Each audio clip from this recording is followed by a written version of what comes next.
Hello there, class, and welcome. Welcome to the augmented reality and virtual reality notes. I play around with my little headset. So, now we're getting to the innovation part of the course. Given a new topic, how can you innovate and how can you grow from there? So these notes themselves are meant to give you a general introduction and a feel for what is augmented reality and virtual reality and types of projects that are out there. And you don't need to be experts. I am not testing you specifically on definitions of augmented reality and virtual reality, but you need to get a background understanding of it. You, for the final, will have to design something in relation to augmented reality and virtual reality, like just a question of how could it be used. You don't need to do perfect. You need to do some background research, understanding what are possible confounding variables, what are things that you could take into account in your actual design. And so these notes give you that first feel of what are some beginning points to start. What are types of projects and examples of other things that people are currently doing. So as always, I will shrink myself down. Boop, boop, boop. And we will get started. You'll expect there are some definitions, but there's going to be a lot more videos this time. And I wanted to bring these in just because we get that kind of virtual presence of other people being brought into the course and how they can express ways that they've been using virtual reality. And I'm trying to keep most of them more recent to see what's happening now, but I have a few examples that are older that can still show, well, what is a different potential way that this could be used. So, as I said, for the actual final, you will have to be going through some of the actual scientific methods. So asking a question, background research, constructing a hypothesis, and then designing your actual experiment. So these notes are the earlier phases of doing your background research to understand the actual topics. And you'll have to dig in a little bit deeper yourself to pull more out of this. But this is your starting point. So, reality, the state or quality of being real. It's a very vague definition, but we're talking about augmented reality and virtual reality, and we need to deal with, what is real? What is considered real? What makes us perceive what we're actually seeing and how we experience the world around us? It's just that we have our senses. We can see, we can touch. Sometimes those senses could be screwed up, so how we interpret that is different than other people. But our general state of, well, this is what I'm experiencing, this is where I exist now. But if you threw in something else like augmented reality and virtual reality, what is that? How is that different from what I'm perceiving now? What experiences could that provide me? So, general definition, bringing in Albert Einstein, reality is merely an illusion, albeit a very persistent one. And you can kind of see that, there's senses we can get and experience, we can see, but someone who's colorblind doesn't see the same as us and perceive it. Not all of us are the same, and so how we perceive reality around us is different than someone next to us. But we have that one thing of it's something you're sensorial. Our eyes are the sound, being able to locate that, other haptic field of touch and taste and smell that give us feedback of the world around us and then how we perceive and interact with it. Now, term just virtual, so before going into augmented reality and virtual reality, just the term virtual. In the terms for this course and this topic, virtual means not physically existing as such, but made by software to appear to do so. And this is the basis of all augmented reality and virtual reality, is that it's generally software and hardware combined together that then adds to our senses. So, changes what we see as a device overall, see what we hear, potentially other haptic feedbacks, and then makes us more present within what could be considered a virtual world. Now, starting very high level with this before going to virtual reality and augmented reality, which are all the same, is this idea of virtual and presence and experience and how this has changed us. So starting with something that all of us now deal with, especially especially now that, like, with these online videos, and if you're taking the online version of this course, then, like, we have a virtual presence now. We understand that there are other things that represent us, other communications. So, widely viewed virtual presence or telepresence means being present via intermediate technologies, usually radio, telephone, television, or the internet. In addition, it can denote apparent physical appearance such as voice, face, and body language. So right now, we're getting these videos. You're seeing me be able to move, but you're not watching it at the same time I'm recording it. This is uploaded and you're watching when you want to.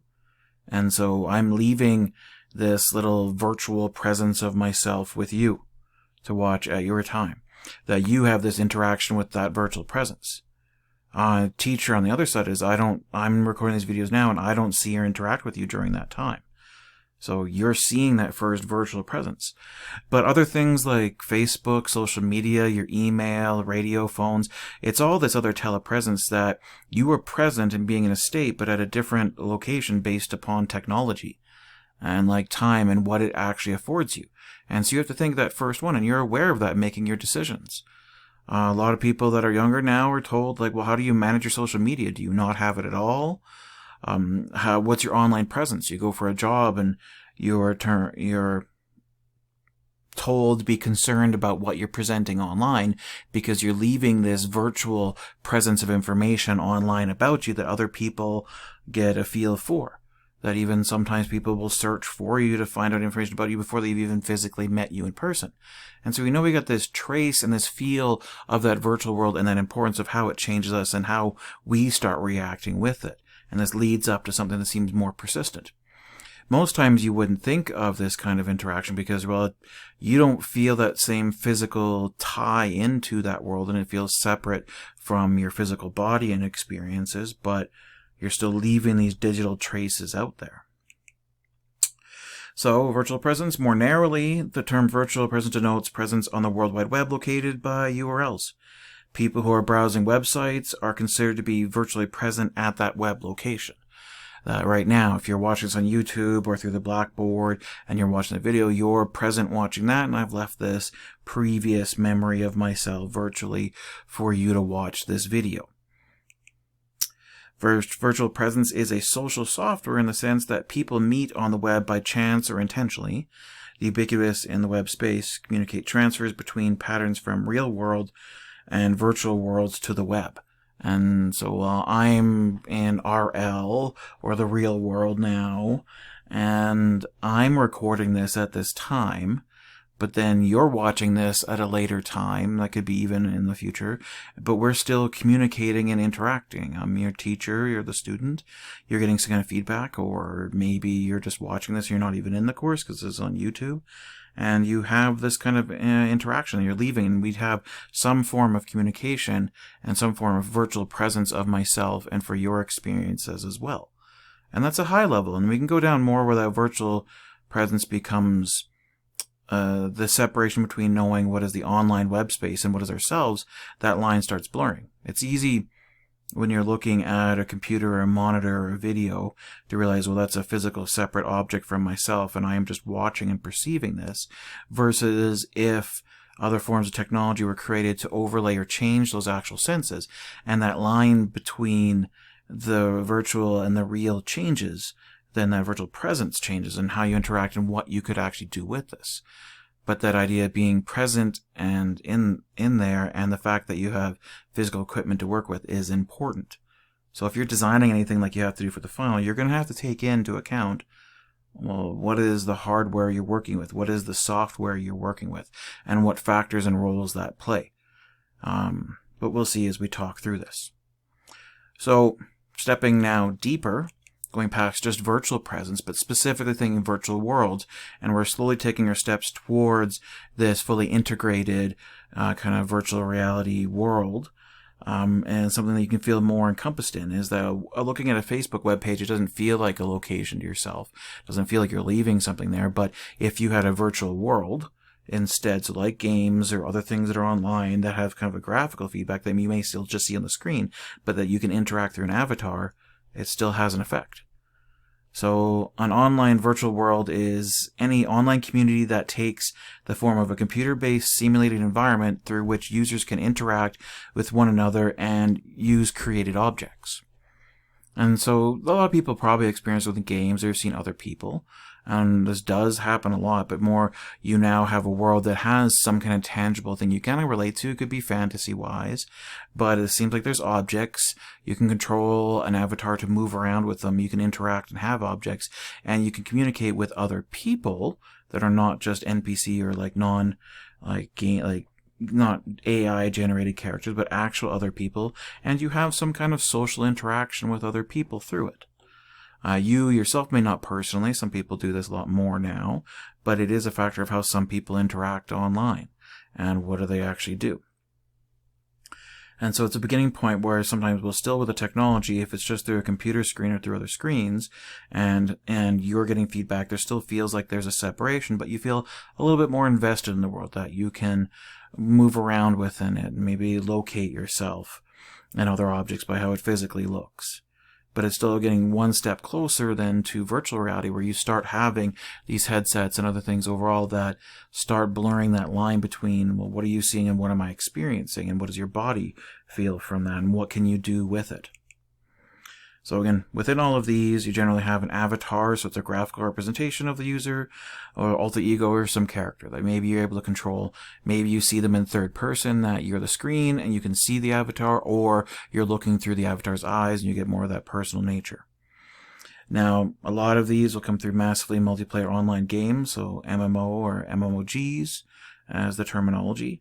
And this means games itself, but what could be defined as a game can change. And what people can do within these virtual worlds and how they interact is different, especially if you're living during quarantine time and still want to connect with other people. So one example I want to go into is one that maybe people haven't experienced. There's probably a lot of other ones out there that's less of a game and more of just an open interaction. And this is Second Life. So Second Life is an online virtual world developed by Linden Lab, and it was launched originally back in 2003. So at the time of this recording, and 2020, like this is already still 17 years ago, and you may not have been interacting with it, but it still exists out there. It's still been growing, and they've gone from these virtual worlds to also then trying to incorporate virtual reality and make those experiences more real.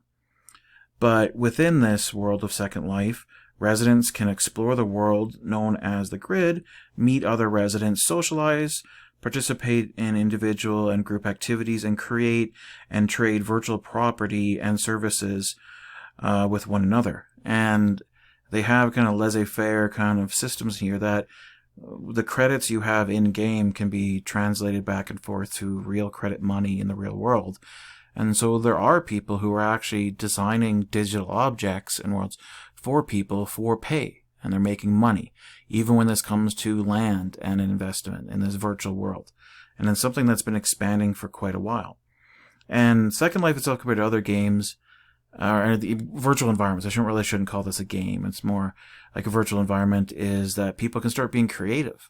And when it's been opened up to the public, and it's not just an academic research, it's interesting to see how people use it. If it's for education, connection, music, engagement, creativity, jobs, whatever from there, it's open, and it's open to a wide range of people.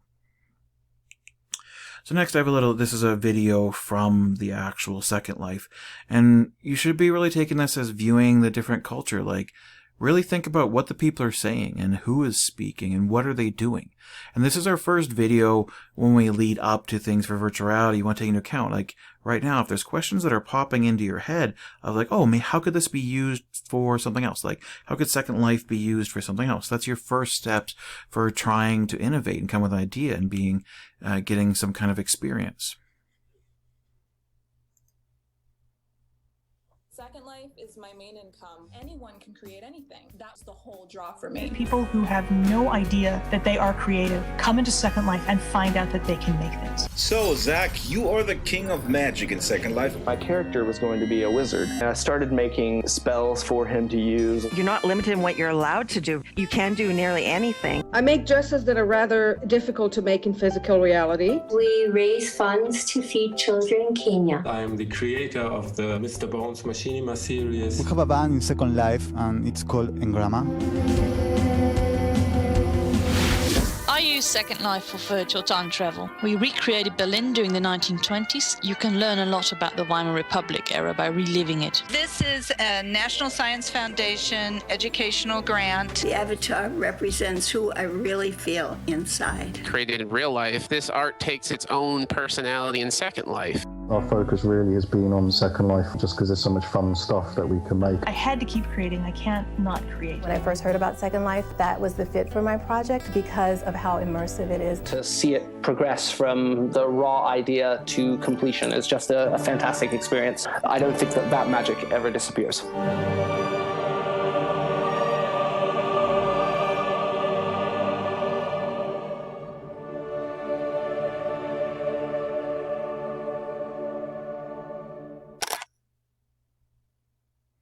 So very epic music for saying Second Life.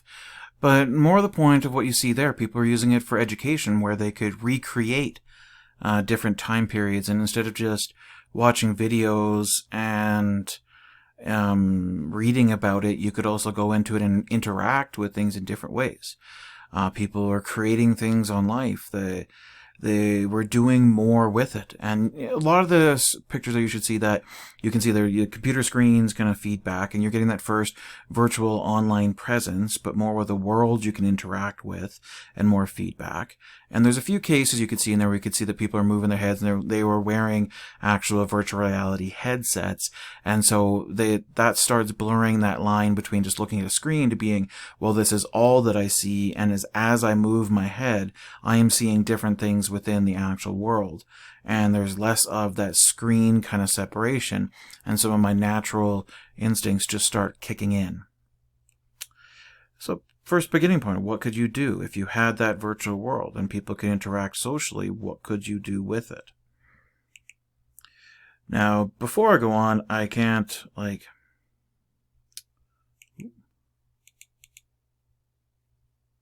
make sure I have the right videos.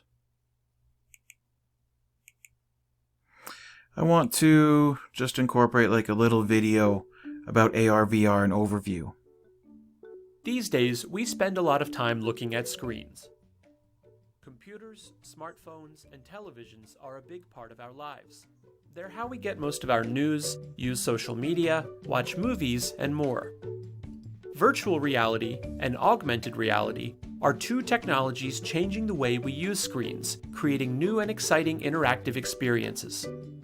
Virtual reality, also known as VR, uses a headset with a built-in screen that displays a virtual environment for you to explore. These headsets use a technology called head tracking, which allows you to look around the environment by simply moving your head. Augmented reality, or AR, is a bit different. Instead of transporting you to a virtual world, it takes digital images and layers them on the real world around you. This is done through the use of either a clear visor or a smartphone. So with VR, you could explore a world full of dinosaurs. But with AR, you could see those dinosaurs moving through the world around you. Both of these technologies are growing at a rapid pace and being implemented in a variety of different ways. Surgeons are using VR to practice highly technical surgeries before operating. Businesses are using them to give consumers virtual tours of products and locations. There are even apps that can use your smartphone's camera to scan and translate a foreign language in real time. As they continue to grow, VR and AR have the potential to greatly change almost every industry. You'll want to keep an eye on them to see how they might soon affect your job and potentially your everyday life. Goodwill Community Foundation, creating opportunities for a better life. Okay, So, quick overview of what virtual reality and augmented reality are, and you start seeing some of that equipment. You're still seeing that virtual presence of mediated through technology, software, and hardware. But you're seeing that while VR is more putting on equipment that your senses of what you're seeing, you're being taken purely into a virtual world, and the sensors are being transmitted to you through the hardware, and you're getting that virtual world, but that like a little bit less of the separation when you're just looking at a screen. Versus augmented reality is taking things that we see in the current world around us, but then overlaying digital objects on top of them. In that video, they showed more stuff with phones, things that we're used to right now with Snapchat filters and that, but it can be used for a whole lot more. But you can also get things where it's projected, so it may be a reality, but you're using a projector and it's beaming an image over top of, say, a building or something else from there. But you get these blended. And then you also get what's called mixed reality kind of stuff, where it's a blending of virtual reality and augmented reality, where you start having headsets that you're looking at and you can still see the physical world around you, but then augmented stuff is also laid over top, and it blends that virtual world with the real world and combines it with other pieces of software. And we'll be seeing examples as we go through the rest of these slides. So, virtual reality is a realistic simulation of an environment, including 3D graphics by a computer system using interactive software and hardware. So, you start getting headsets, like the one we started this video with and I'm holding right now. This is a cheaper one, the Oculus Go. That's older, that you put it on, and as you move your head, and inside you can see through that it actually visually shows you different things. So what is virtual reality? Basically, it is a computer trying to trick your brain into believing that you are in a different environment. Headset displays an image. That image will be modified when you move your head or you interact with it. And the one to the side is a very, very, very, very old version of these sets. They're coming down, but generally you have these things where you're using technology to feed senses into what you're seeing. So what you're seeing, what you're hearing, that when you move your head forwards or backwards, or you move your hands if you have different kind of like specialty controllers like this one that I'm holding, that they allow you to interact with that world, and that line between the two of what just seems common for what you're interacting with gets blurred.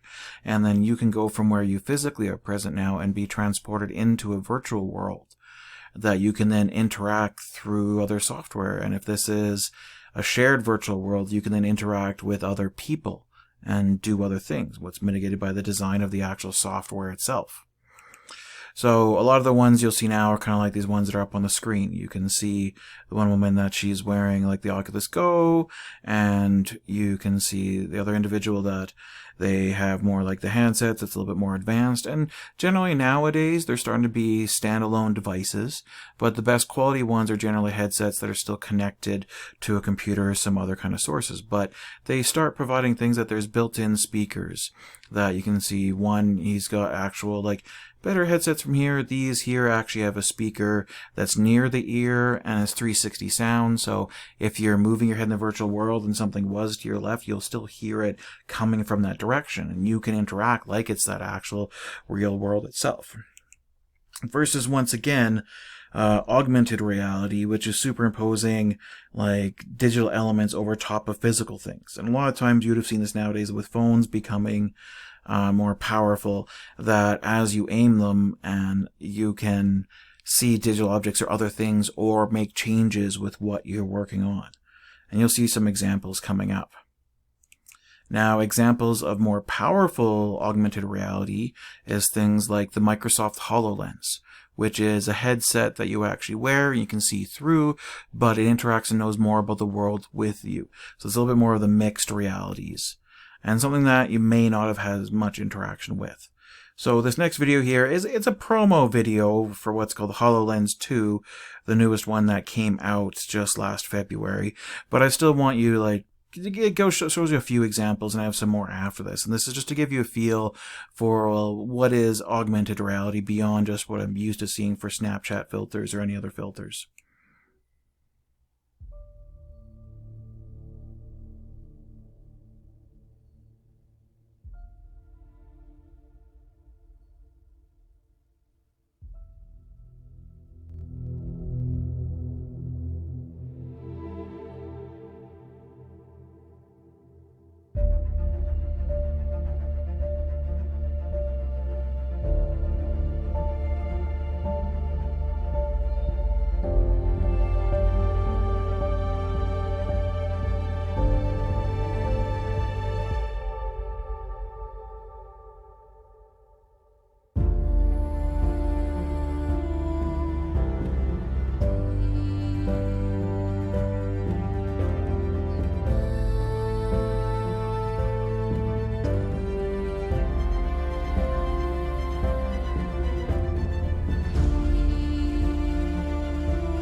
Okay.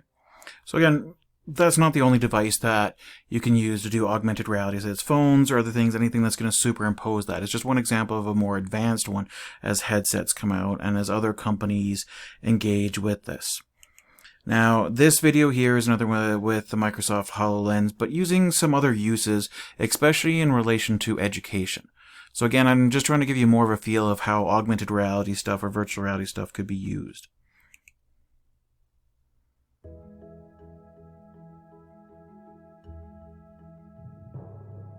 I was tired of preparing kids for yesterday.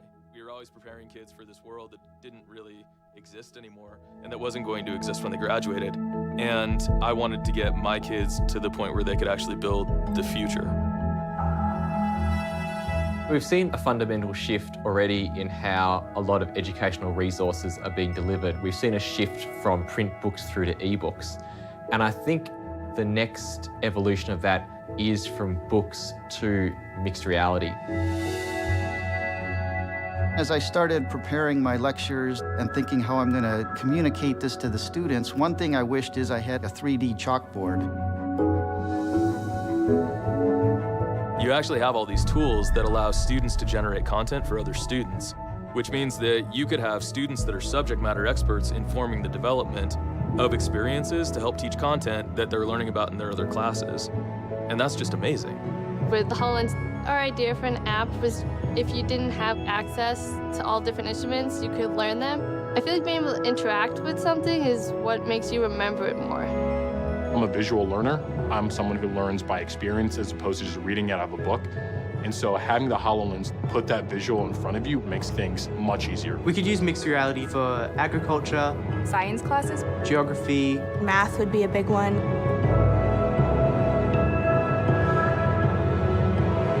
It provides a much more engaging experience for students, and that's the ultimate goal for a teacher, is to engage the students and have them learning.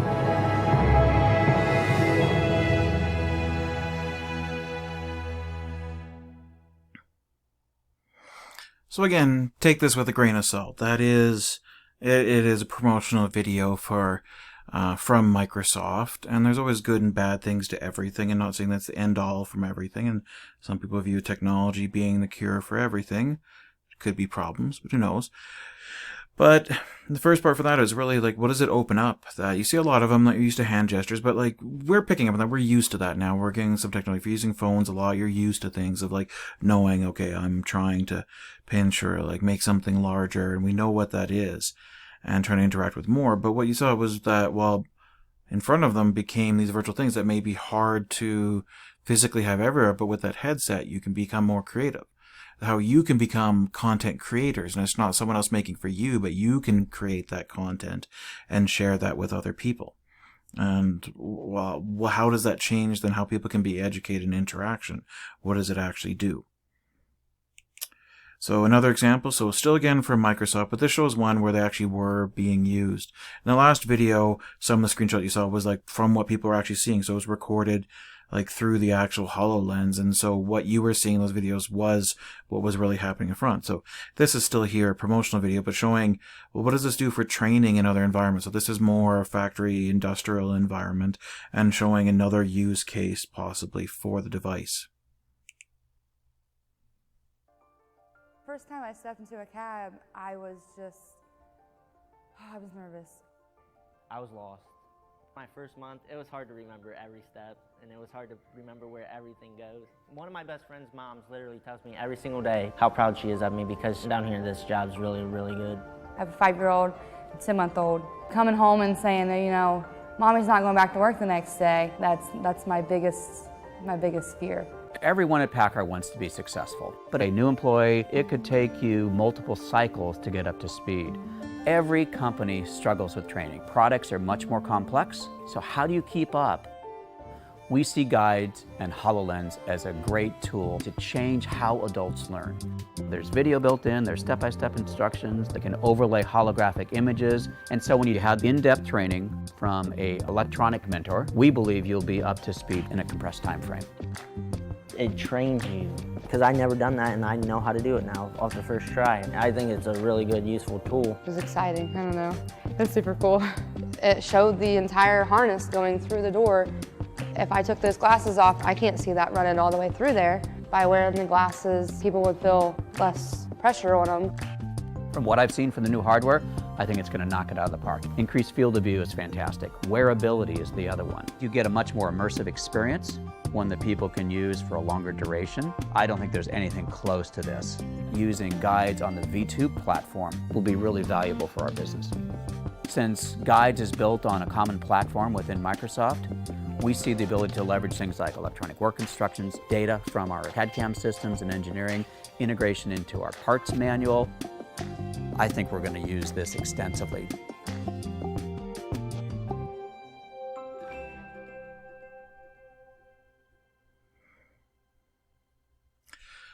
So if you want, you can go to the link for this video from Microsoft, and they show a lot of other use cases, and these are ones where they're actually using them there. It's one example of training. And also feedback, things that you can have superimposed for information that's right over your visual senses, so it's kind of adding to what you actually see and that overall guidance that are from people.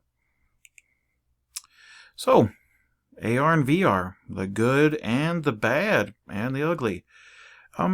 It's like anything else. Things can be good or bad. It's how people use them. It's how it's integrated. And it doesn't mean that it's inherently horrible. But we need to take into account, if you're doing that background research, to not just view it as the overall cure for everything.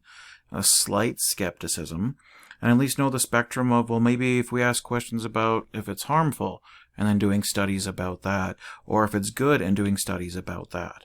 There's so much in between, because even when it comes to things like online games, I've heard a wide range of addiction issues to things where it helped save their lives and help them connect to a community they never had before. So there's a wide range of things that you can actually do, but we need to deal with it. Well, what's that spectrum, and understand that, and then to take that into account in our questions and what we're trying to innovate off of. So I want to start first with a darker artistic vision of possible issues with AR, VR. So these aren't real ones. They're going to be a little bit darker from there. And just to give you a feel, I want you to have a feel for, like, well, there's good applications, there's bad applications, there's different ramifications. But as that background research, you want to get at least a feel for the entire spectrum. And then from there, decide, well, what could I do? How can I make a change in this world? So these first ones that are coming up are Black Mirror-esque. So this is just for anyone who knows the show. So this is on Netflix. There's also an original British TV show, The Black Mirror. So they're very technology-based in the world, and they kind of take a darker slant at a lot of things. So these videos have that. They go to the extreme for our future with some technology as being part of that, but integrate within society and kind of take a darker vision of it. And so that's when we're starting in the darker side of the spectrum, and we're going to work our way towards other more positive potential impacts. So again, these two videos that are coming up are purely artistic creations. They're a little bit older, but I think, they're interesting stories to give you a better feel. And it's always interesting to play with that idea of that far future dystopian. We don't want to actually live in and see, well, what is that like? And then, okay, well, how do we design so we don't have that? We don't deal with those issues.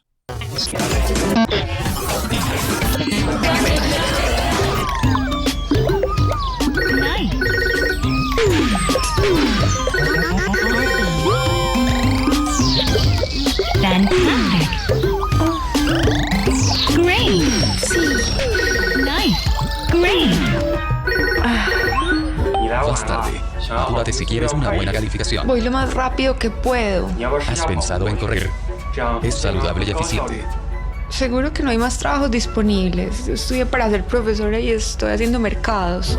Y además puedes quedarte con los puntos de fidelización. Eres una monje afortunada. Tienes que confiar en la aplicación. ¿Te sientes inspirada? Gracias. Chao.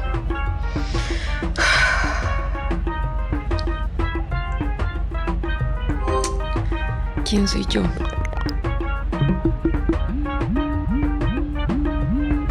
No, eso no es lo que quiero decir. ¿Para dónde voy? No. Puedo volver a empezar.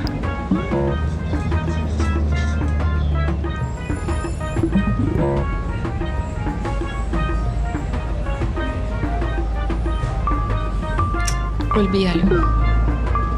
Estoy presente ahora. Me amo. Estoy libre de mi ira. Estoy libre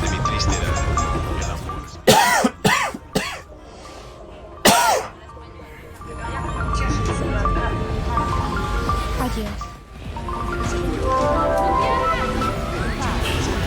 Hola, yo soy María.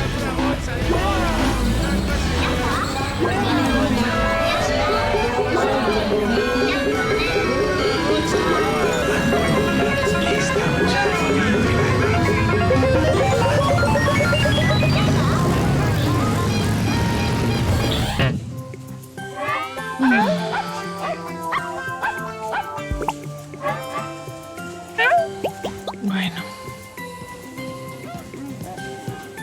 Hola otra vez.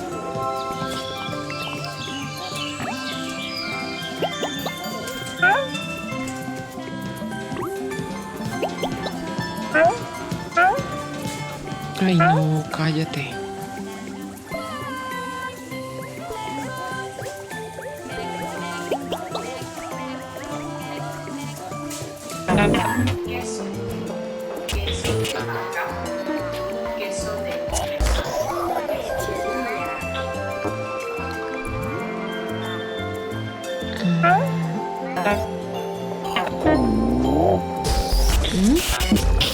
¿Qué está pasando?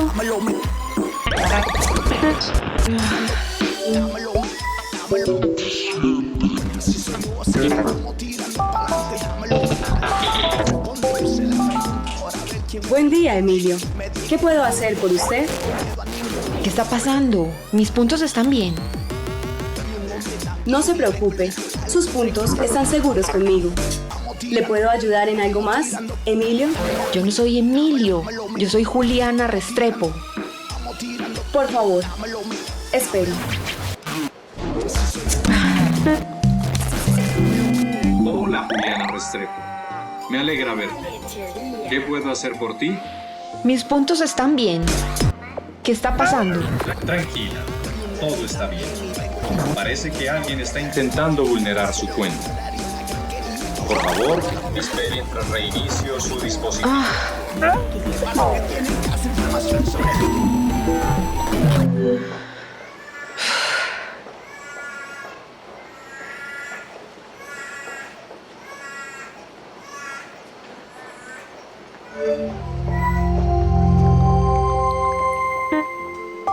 Hola, Juliana. Me alegra verte. Hoy te ves hermosa. ¿Estás estrenando zapatos? Ya lo arreglaron. Tengo que seguir trabajando. Estoy trabajando en eso, pero necesito verificar tu información biométrica. Por favor, sigue la línea azul hasta el centro de servicio más cercano para confirmar tu identidad. Sí, pero mis puntos están bien. Todo está bien. Chao.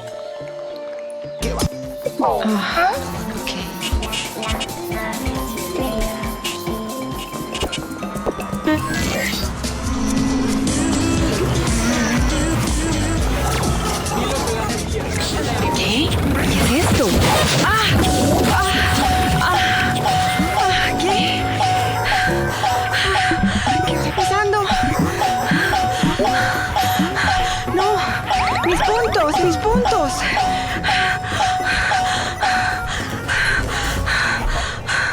¿Qué hago? ¿Qué hago?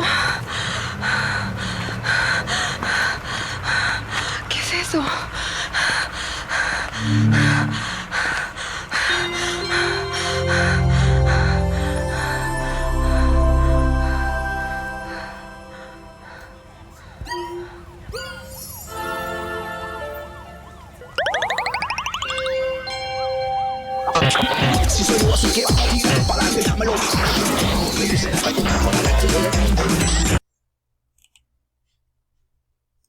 So, darker visions, virtual reality and augmented reality. But again, it's just to give you a feel.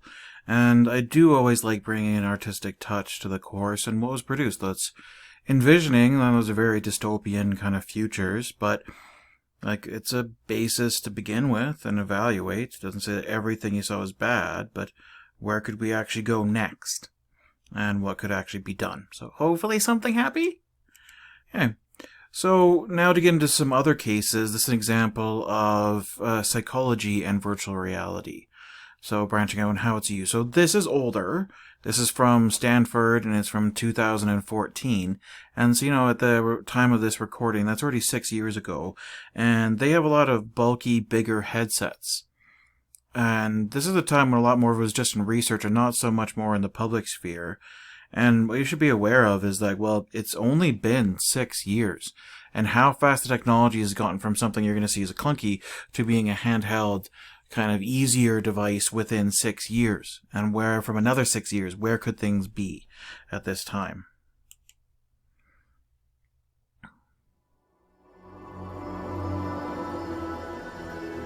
Stanford University.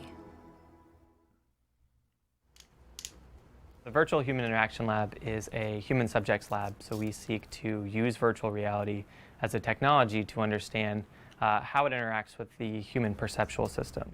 The mission of the lab is to study the psychology of virtual reality. So what happens to the brain when you're inside these virtual environments? How can you use virtual reality to change people's behavior?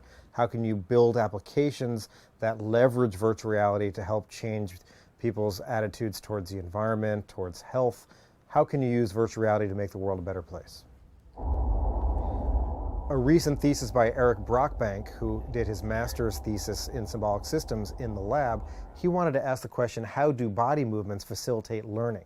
When someone has to problem solve, typically if you're doing a math equation on a piece of paper, you would kind of use your pencil and use your hands to kind of figure it out and work it out. But in virtual reality, you can actually use your full body to interact and work things out. So we call this embodied cognition. It's this idea that I can walk around and I can gesture and use my hands in kind of a more interactive way. In his experiment, subjects entered virtual reality and they looked down and they saw their body, except we could manipulate whether or not their arms moved virtually. And so Eric was able to answer the unique contribution of seeing your body moved compared to experiencing your body move in terms of how you solve math. My research actually is going to focus on how immersive is enough. What are the different factors of virtual reality technology, and how can we combine them to create a feeling of this feels real? What exactly do we need in order to trick your brain into feeling what we call presence, which is this idea that this virtual stimulus feels like real physical stimulus? There's suddenly a huge interest in how we can use virtual reality, not just as an entertainment medium, but also as a medium for things like education, for social communication, for even things like cognitive therapy. The applications for virtual reality, as it becomes more accessible, more affordable, are infinite. And so understanding what that relationship is like in both a positive and negative sense is going to be very important over the next 10 years.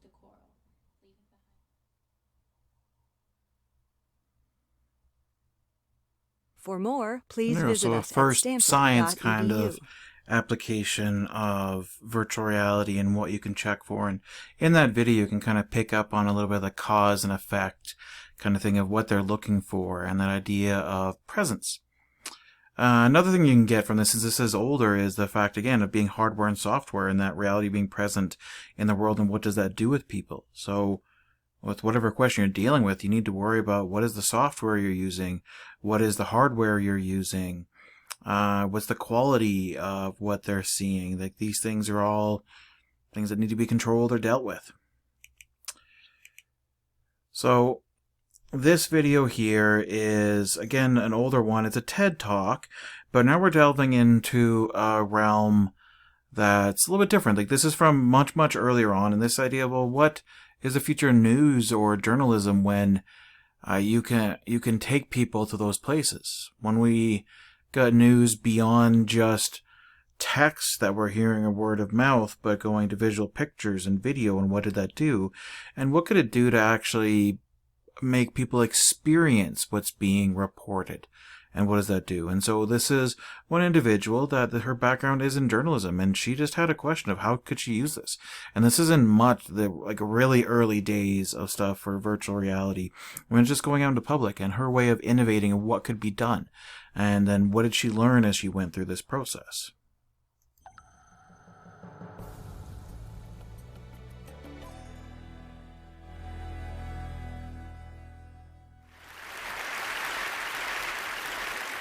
What if I could present you a story that you would remember with your entire body and not just with your mind? My whole life as a journalist, I've really been compelled to try to make stories that can make a difference and maybe inspire people to care. I've worked in print, I've worked in documentary, I've worked in broadcast, but it really wasn't until I got involved with virtual reality that I started seeing these really intense, authentic reactions from people that really blew my mind. So the deal is that with VR, virtual reality, I can put you on scene in the middle of the story. By putting on these goggles, right, that track wherever you look, you get this whole body sensation, like you're actually like there. So 5 years ago is about when I really began to push the envelope with using virtual reality and journalism together. And I wanted to do a piece about hunger. Families in America are going hungry, food banks are overwhelmed, and they're often running out of food. Now, I knew I couldn't make people feel hungry, but maybe I could figure out a way to get them to feel something physical. So, again, this was 5 years ago. So doing journalism and virtual reality together was considered a worse than half-baked idea, and I had no funding. Believe me, I had a lot of colleagues laughing at me. And I did, though, have a really great intern, a woman named Michaela Kopsa-Mark. And together we went out to food banks and started recording audio and photographs until one day she came back to my office and she was bawling. She was just crying. She'd been on scene at a long line where the woman running the line was feeling extremely overwhelmed, and she was screaming, you know, there's too many people, there's too many people. And this man with diabetes doesn't get food in time. His blood sugar drops too low, and he collapses into a coma. As soon as I heard that audio, I knew that this would be the kind of evocative piece that could really describe what was going on at food banks. So here's the real line. You can see how long it was, right? And again, as I said, we didn't have very much funding, so I had to reproduce it with virtual humans that were donated, and people beg and borrow favors to help me create the models and make things as accurate as we could. And then we tried to convey what happened that day with as much accuracy as was possible.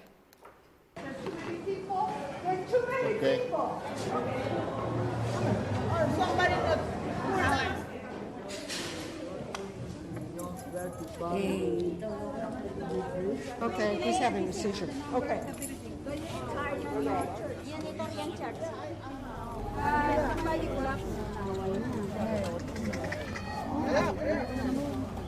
Need help. Yeah, we need ambulance, somebody. So the man on the right, for him, he's walking around the body, right? For him, he's in the room with that body. Like that guy is at his feet. And even though through his peripheral vision, he can see that he's in this lab space, right? He should be able to see that he's not actually on the street. But he feels like he's there with those people. Very cautious not to step on this guy who isn't really there, right? So that piece ended up going to Sundance in 2012, a kind of amazing thing. And it was the first virtual reality film ever, basically. And when we went, I was really terrified. I didn't really know how people were going to react and what was going to happen. And we showed up with these like duct tape pair of goggles. Oh, you're crying. You're crying. Gina, you're crying. So you can hear the surprise in my voice, right? And this kind of reaction ended up being the kind of reaction we saw over and over and over. People down on the ground trying to comfort the seizure victim, trying to whisper something into his ear or in some way, you know, help, even though they couldn't. And I had a lot of people come out of that piece saying, oh my God, I was so frustrated, I couldn't help the guy, and take that back into their lives. So after this piece was made, the dean of the cinema school at USC, at the University of Southern California, brought in the head of the World Economic Forum to try hunger. And he took off the goggles and he commissioned a piece about Syria on the spot. And I really wanted to do something about Syrian refugee kids because children have been the worst affected by the Syrian civil war. I sent a team to the border of Iraq to record material at refugee camps, basically in an area I wouldn't send a team now, as that's where ISIS is really operating. And then we also recreated a street scene in which a young girl is singing and a bomb goes off. Now, when you're in the middle of that scene and you hear those sounds and you see the injured around you, it's an incredibly scary and real feeling. I've had individuals who've been involved in real bombings tell me that it evokes the same kind of fear.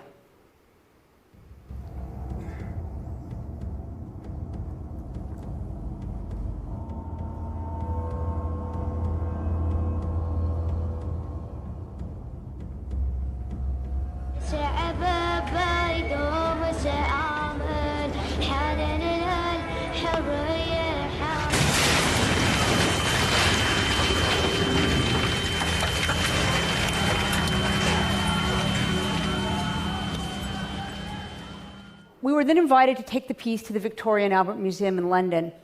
And it wasn't advertised, and we were put in this tapestry room. There was no press about it, so anybody who happened to walk into the museum to visit it that day would see us with these crazy lights. You know, maybe they wanted to see the old storytelling of the tapestries, and they were confronted by our virtual reality cameras. But a lot of people tried it, and over a 5-day run, we ended up with 54 pages of guestbook comments. And we were told by the curators there that they'd never seen such an outpouring. Things like, it's so real, absolutely believable, or, of course, the one that I was excited about, a real feeling as if you were in the middle of something that you normally see on TV news. So it works, right? This stuff works. And it doesn't really matter where you're from or what age you are, it's really evocative. Now, don't get me wrong, I'm not saying that when you're in a piece, you forget that you're here. But it turns out we can feel like we're two places at once. We can have what I call this duality of presence. And I think that's what allows me to tap into these feelings of empathy, right? So, that means, of course, that I have to be very cautious about creating these pieces. I have to really follow best journalistic practices and make sure that these powerful stories are built with integrity. If we don't capture the material ourselves, we have to be extremely exacting about figuring out the provenance and where did this stuff come from and is it authentic. Let me give you an example. With this Trayvon Martin case, this is a kid who was 17 years old, and he bought the soda and a candy at a store, and on his way home, he was tracked by a neighborhood watchman named George Zimmerman, who ended up shooting and killing him. To make that piece, we got the architectural drawings of the entire complex, and we rebuilt the entire scene inside and out based on those drawings. All of the action is informed by the real 911 recorded calls to the police. And interestingly, we broke some news with this story. The forensic house that did the audio reconstruction, Primo Productions, they say that they would testify that George Zimmerman, when he got out of the car, he cocked his gun before he went to give chase to Martin. So you can see that the basic tenets of journalism, they don't really change here, right? We're still following the same principles that we would always. What is different is the sense of being on scene, whether you're watching a guy collapse from hunger or feeling like you're in the middle of a bomb scene. And, this is a kind of what has driven me forward with these pieces and thinking about how to make them. I mean, we're trying to make this, obviously, beyond the headset, more available, and we're creating mobile pieces like the Trayvon Martin piece. And these things have had impact. I've had Americans tell me that they've donated direct deduction from their bank account money to go to Syrian children refugees. And Hunger in LA, well, it's helped start a new form of doing journalism that I think is going to join all the other normal platforms in the future. Thank you.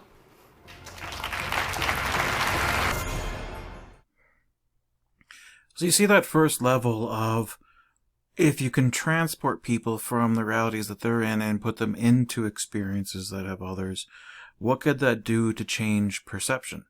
This example of being that virtual reality, that if you can create those worlds and have people relive that, how does their perception change when they've lived those experiences of others and try to deal with that and they have those other senses? And what could that actually do? So another example. This is combining medical imaging with augmented reality and 5G networks for faster data. As we have more data, we have access, and what do we do? What could that do for us?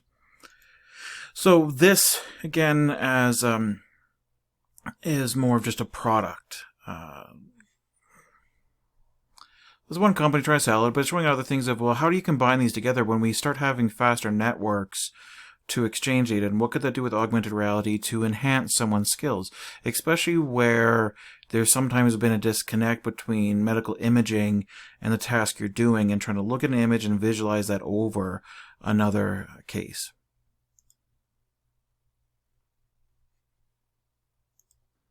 Healthcare, when you think about it, is really about connectivity.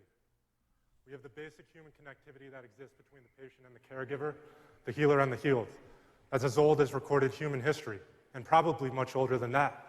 But there's another form of connectivity that's woven into the fabric of modern healthcare. That's the connection between a caregiver and the body of information needed to provide excellent and personalized care. That trove of healthcare data is unimaginably vast, constantly changing, yet absolutely vital to the delivery of effective care. For much of human history, this knowledge was passed down by oral tradition. Eventually, it was recorded on scrolls and in books and in medical journals. In recent decades, of course, we've been storing this information digitally, adapting our technologies to radically improve our access to health information. So when you get down to it, the practice of medicine depends on how we handle these two forms of connectivity: our human connection with the patient and our cognitive connection to the data we need to do our absolute best for everyone we care for. I am here to talk with you about a truly novel way in which 5G and augmented reality are poised to make a valuable contribution on both these levels of healthcare connectivity. My name is Christopher Morley. I'm a physician, specifically a radiologist. My clinical responsibilities cover the full stack of medical imaging, MRI physics to diagnostic interpretations to image-guided procedures. I chose radiology because of its pervasive influence on patient care across every other subspecialty in medicine. I love the beauty of the data. I have great respect for the subtleties that exist, and that when appreciated with an exceptionally skilled eye, can genuinely save your life. It happens every single day. Those are the stories we like to tell. But of course, medicine and surgery remain the youngest sciences. They consistently humble even the most competent practitioners. Over the years, I've witnessed innumerable failures and misfires. Some of these were due to human error, my own included. Others were the results of systemic shortcomings, some of which were ultimately devastating. Most of these were absolutely preventable. These are the stories that should be told. 5G is an open invitation not to simply change how we do certain things, but to fundamentally rethink how to do all of it. This includes the connection between patient and caregiver. While some new technologies are pushing patients and providers further apart, 5G represents an enormous coming together. And in healthcare, bringing pieces together, making things simpler, is one and the same with making them safer. The truth is that many routine procedures done at the bedside and in the operating room are performed the same way they were 3 decades ago, blindly. Take this case as an example. Among the most commonly performed neurosurgical procedures is the freehand ventriculostomy to decrease intracranial pressure. This procedure involves placing a catheter through the skin and skull and into the cerebral ventricles at the center of the brain. The standard approach for determining the placement and trajectory of this catheter is by eyeballing a few facial landmarks and going for it. There's no consideration for the immense variation among individual patients as to the precise location of certain vessels and structures beneath the brain or inside the brain itself. Unsurprisingly, this results in a 40% catheter misplacement rate and a 20% major complication rate. Here, you can see an example of what happens when we don't get things exactly right. This hyperdense material represents excess bleeding immediately following the catheter placement. This kind of error rate is completely unacceptable. And it's just a microcosm of how inexact this entire science still is. The way we perform many of these invasive procedures and the burden of illness associated with doing them has remained unchanged for decades. With seemingly insoluble problems like this, we should always take a step back and start asking different questions. In this case, we can ask, why are so many procedures still performed so blindly? Especially when nearly all patients undergoing invasive procedures have a detailed map of their personal anatomy just sitting latently in the computer in the form of CT or MRI scan. Unfortunately, as it turns out, given the size and setup required to use traditional surgical navigation systems, this preoperative imaging is rarely utilized to its full potential. And until recently, these data sets have been trapped within flat 2D monitors, static 3D printed molds, or restrictive virtual reality headsets. As a result, the entire profession has been falling short on both these levels of healthcare connectivity. In many cases, the practitioner must actually face away from his or her patient towards a screen rather than towards the human being that professional is taking care for. This is a fundamental and very common impairment of the ancient bond between patient and healer. It's also hindering our cognitive connectivity when we're unable to turn patient data into actionable insights at the point of care when it's needed most. About 2 years ago, I co-founded a medical technology company named Medviz, along with one of my neurosurgical colleagues, Osama Chowdhury, who I met while finishing residency in New York City. The mission of our company is to leverage emerging technologies, principally augmented reality, computer vision, and machine learning, to bring fuller connectivity to the practice of medicine by advancing this idea of portable, easy-to-use surgical navigation. The goal is to bring these technologies together, to unfold complexity and reduce uncertainty in surgery. We do this by rethinking how medical imaging can be best utilized throughout all action stages of the surgical decision-making process. Let me show you what I mean. These videos are real, recorded directly through the HoloLens display in real time. This clip shows 3 consecutive brain tumor removal cases. This enhancing lesion is a recurrent glioma, a kind of tumor that occurs in the brain and spinal cord. Tools like this allow surgeons to precisely plan where to make an incision and determine how big the craniotomy or hole in the skull needs to be. This way, we can see all the vessels and landmarks we need to be mindful of. Tools like this close the literal and figurative gaps that have always persisted in our efforts to maximize the full potential of medical imaging data in surgical settings. They remove assumptions and allow us to be far more deliberate and confident in every decision we make. Now we can go even further by layering on machine learning and directly interfacing with medical devices. The exciting part about all of this is that it's just beginning. The potential of 5G connectivity and augmented reality throughout healthcare is truly limitless. It will enable immersive collaboration between doctors and patients, both face-to-face and in remote locations. It will fundamentally transform how we train our students, the future caregivers. It will raise the bar of the entire profession, making it far more integrated and personalized. Innovations like this have been a long time coming. This idea of harnessing mixed reality to transform surgical visualization is not new. Its origins go back to medical journals in the early 1960s, when researchers first started predicting that someday it would be possible to holographically overlay medical imaging data directly onto patients to essentially render them see-through during a procedure. Well, it's taken about 60 years for the technology to catch up to that vision, but we're finally standing at the edge. And this is just an inspiring glimpse at what's possible in a 5G connected healthcare.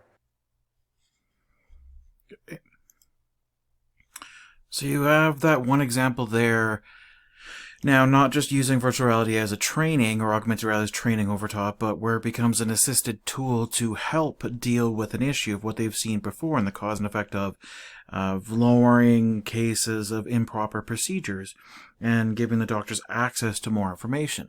And this became innovative with dealing with having high bandwidth and areas where you can transmit a lot of data and imaging that can be recorded with other machines, but then superimposing this and giving this as extra senses over top of someone to improve the skills of what are they doing. So it adds into ways of possibly making this world better, making some changes.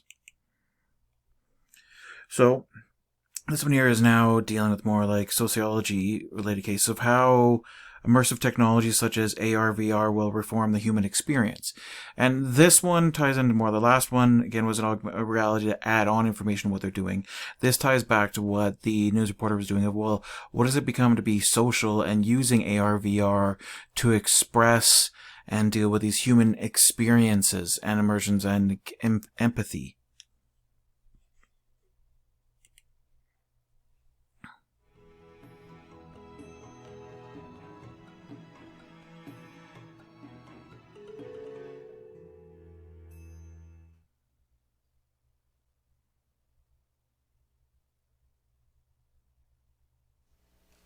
With the evolution of technology into daily life, we now live in a world of experience-driven global connectivity. People share moments on social media, people learn off YouTube. Technology was never there to help us tell these stories in the past. But today, it's unlocking the power to help us tell stories better than we've ever before. And with the rise of virtual and augmented reality technologies, we're being given a new opportunity to bridge those communication gaps even further through direct experience. The information age gave us practical tools and access to data, but today's tech-enabled generation is starting to favor content consumption based on how we experience it. Futurists have long theorized about a coming age where creativity and imagination become the primary creators of economic value. This is known as the imagination age. And to me, I'd say it's very much here now. By profession, I manage a design and development company that focuses on solving business challenges with technology-driven solutions. Most often, communication through virtual augmented reality. Now, some of you may be thinking that virtual and augmented reality can only be used in gaming and entertainment. But my team and I actually work across a number of surprising industries, from utility hydro companies to accounting firms to celebrity engagements, environmental organizations, and a lot of cannabis companies. In the real world, immersive technologies have unearthed a power to solve key communication gaps. And today I'd like to explore with you a few ways how. First, I'd like to bring those unfamiliar with these technologies up to speed. For the uninitiated, the premise of immersive technology is quite simple. Virtual reality is a fully enclosed digital environment that replaces the user's real-world environment. Augmented reality is a digital overlay into the user's real-world environment. Mixed reality is a combination hybrid of both AR and VR or physical and digital. Immersive is a surrounding sensory feeling, and 360 is an omnidirectional view. And something like this can be achieved using a 360 capture camera like this. So my first introduction into immersive technology was through 360 capture and VR. Years ago, I used to run a music magazine and go to about 100 concerts a year, photographing and documenting them for my publication. My challenge was that even with photos and videos and a write-up, friends and family would still ask me to divulge more on the experience, my personal experience. And so I would tell them stories, pair it with more visuals, but it wasn't always easy to describe all the little details that add up to make the experience so special. Concerts to me were immersive, exhilarating, connected experiences. But I'm not very good with expression, and translating my emotions often felt indescribable or unexplainable. It dawned on me that my storytelling was missing a critical component: sensation. So I started experimenting with 360 capture devices and bringing them along with me to shows I was covering. I then put the 360 footage into a VR camera, VR headset, and then that enabled a wraparound view when you looked inside. And then I started to show the experiences to different people, such as my parents, and this was my dad's reaction.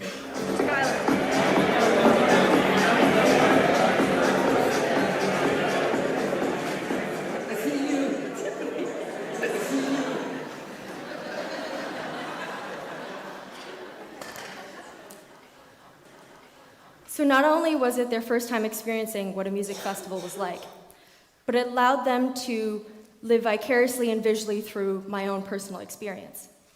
It broke down social boundaries, and it connected us together better. Now, some of you may be thinking, well, I can use photos and videos to tell my story, and that works just fine. There's a reason why they say a picture is worth 1,000 words. But nowadays, a picture itself rarely feels enough to the human experience. Take this scenario, for example. You're sitting at home on a Friday night watching Planet Earth on your 55-inch flat-screen TV. It's the antelope scene set amidst these huge, beautiful mountains. The narrative is strong, the storytelling is amazing, and it's beautifully shot. But what you're seeing is still a cropped binocular view of the story that's being told. As you pay attention further, you're still only watching the experience unfold, but not really experiencing it yourself firsthand.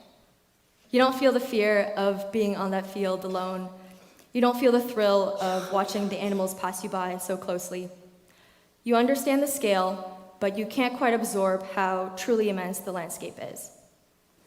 And because you can't see quite past the edges of the screen, there is an inevitable disconnect. You find yourself wishing that you could see past those edges or be physically present across the world in that very environmental setting. So traditional 2D photo and video are staples for visual communication that will never be replaced. They often only offer a limited, sheltered glimpse of a full experience. But what if you could see beyond that? What if you could experience it firsthand, too? Virtual reality brings an opportunity to bridge that communication by providing the brain with raw material from a real experience for a more whole and accurate simulation. And just because something works doesn't mean it shouldn't be improved. With constant innovations every day, the sky is truly the limit. Now, I want to share with you a story about my friend Neil. He's an environmental conservation photographer for Nat Geo, and recently he was traveling to Alaska with a group of photographers to capture the annual caribou migration. Him and I had previously collaborated on some 360 work together, and when he told me about this expedition, I told him, Neil, this is a once-in-a-lifetime opportunity. You have to bring your 360 camera.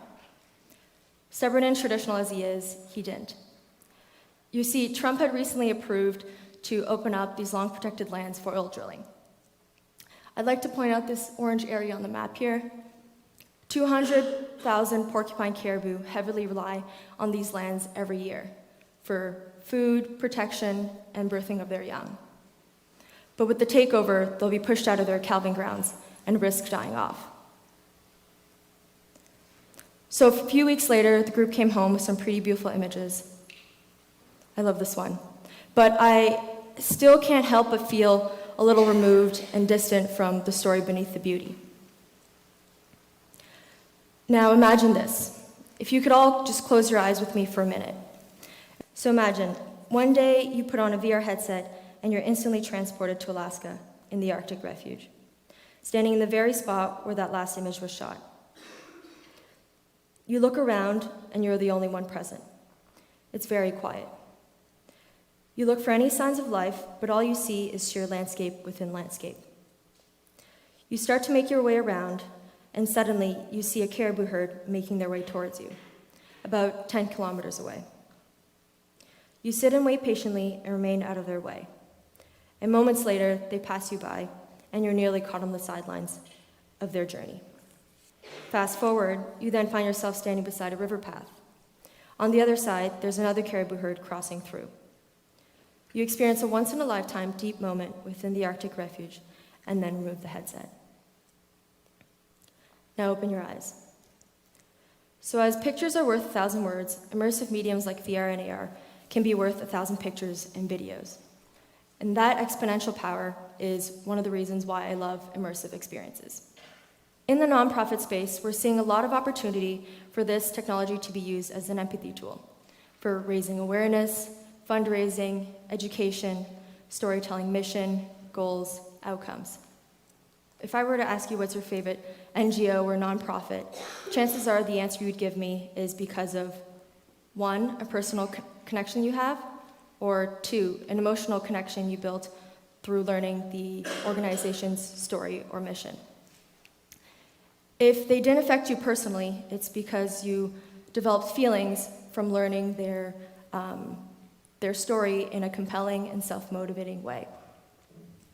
In fact, in my experience, talking to different people, most don't even have a favorite because they simply can't decide how to choose. You can't just pick one the same way you pick a favorite color. But what if I could pull at your heartstrings through digital immersion? What if I could put you in a room and show you a series of nonprofits, each storytelling their mission and purpose through the lens of a virtual reality experience? taking you to the heart of their purpose. I can almost guarantee you'll come out with at least one of them having completely changed the way you feel. Now I'd like to show you a quick demo of a simple augmented reality tool we built to enhance traditional nonprofit visual storytelling. So this took place in a gallery setting, and what we did was we used the photographer's behind-the-scenes images to complement and extend the narrative through the lens of an iPad.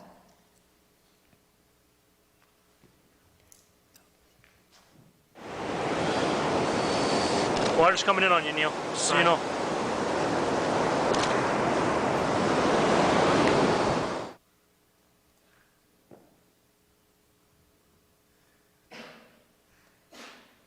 And this here we used a photography 360 video and filmmaking and embedded as that a way into to the start a experience. So what you can actually do is I I can look tell around stories like this. through pictures to connect see. people to wild places. So what I love about this application is that it helps us understand the story beneath the images a little bit better, and in turn evokes a stronger emotional connection with the artist as well as the art.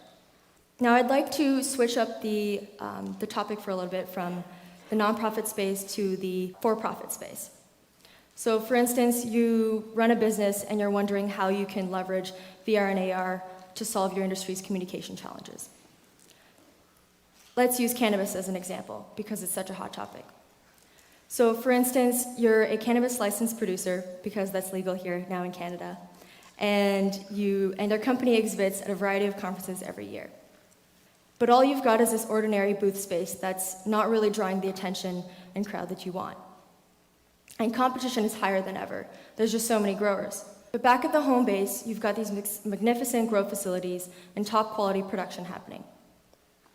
However, because a number of constraints, location, high security, fear of contamination, and quality control, it simply isn't efficient to have thousands of people visiting your facility every day.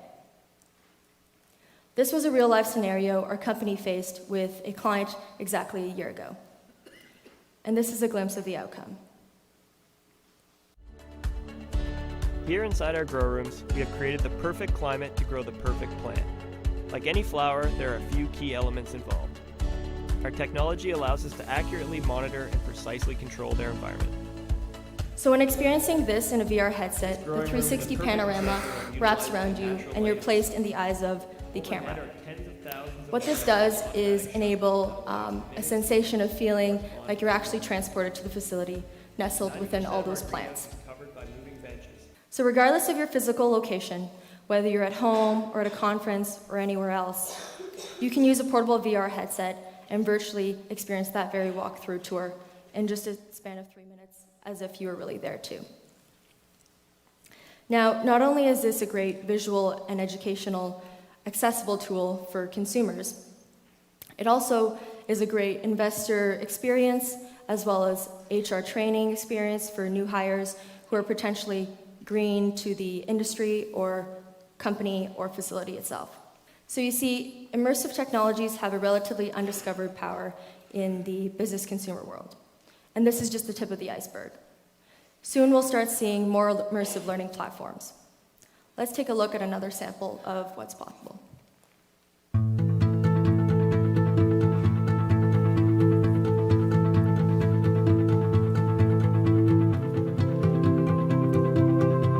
This is a look at an AR learning platform where you can complete learning modules on cannabis-related topics. There's been a huge surge in conversation and interest in cannabis lately with the recent legalization, but a common gap we saw was that there was no proper or cohesive means of learning more about it yet. Whether you're young or old, you may suddenly want to try it, because why not? It's legal. But education should always be first. Is it safe?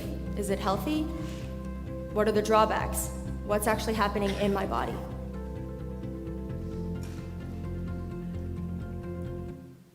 So this is a lot like sex ed, but very fun and for cannabis. It augments the human experience for a more gamified, experience-based learning.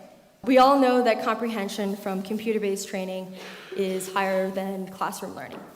And the more senses involved in the learning interaction, the higher the retention rate. Here you've got a combination of technology with experience, and this is what's really going to drive our education in the future. Immersive technologies show no signs of slowing down, and with the ability for them to be applied to nearly any industry and accessed in today's world virtually anywhere, it truly has a global reach. Being able to show someone a past experience or take them to a distant place is so much more powerful than just telling them about it.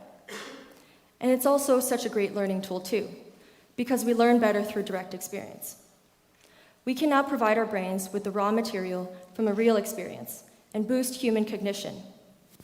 We can hit you here first, so you can remember it here longer. For me, that's the real power of this technology. We're transcending communication difficulties. I'm an introvert by nature, and the more words I spend trying to explain or describe something to someone, the more energy it takes. I know, ironic that I'm doing this talk now, isn't it? But this world is all about communicating and connecting people together, and I truly believe that VR and AR will help us do it better than ever before. My team and I are continuously growing our footprint every day, and we're only starting to see the true potential of this technology. In the wise words of the Prime Minister of Dubai, one of the most technologically advanced and innovative cities in the world, the future belongs to those who can imagine it, design it, and execute it. It's not something you await, but rather create. In a world of very fast-paced innovation, I hope you leave here today inspired rather than terrified about the rise of technologies in our everyday lives, and maybe focus on how we can actually enable a more human, accessible, knowledgeable, and connected world. Thank you.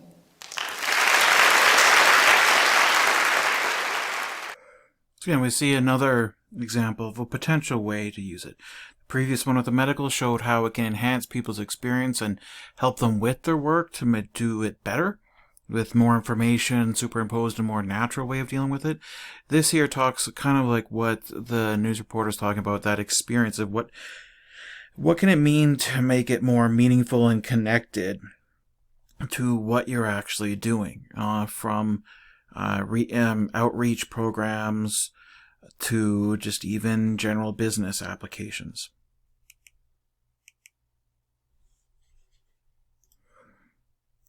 So this video is more about, I'll give you another idea of other possible uses for augmented reality and how it can be used.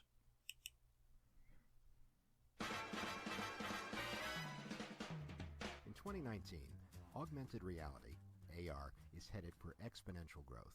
Here are the killer AR use cases for enterprises and consumers. The number one AR use case in the enterprise is remote expert assistance. You're a technician in the field and need to fix something, a machine, a pump, an electric board, but face challenges in resolving the problem. You connect with an expert through a smartphone, smart glasses, or other devices. The expert can then support multiple technicians in the field while saving valuable travel time. The expert can see through the eyes of the person in the field, guide them through the problem, and help solve it. So far, the experience is similar to what can be achieved with FaceTime. But here, the remote expert can also annotate the information on the screen. And that annotation is locked to the real world to make it super clear what the technician in the field needs to perform to resolve the situation.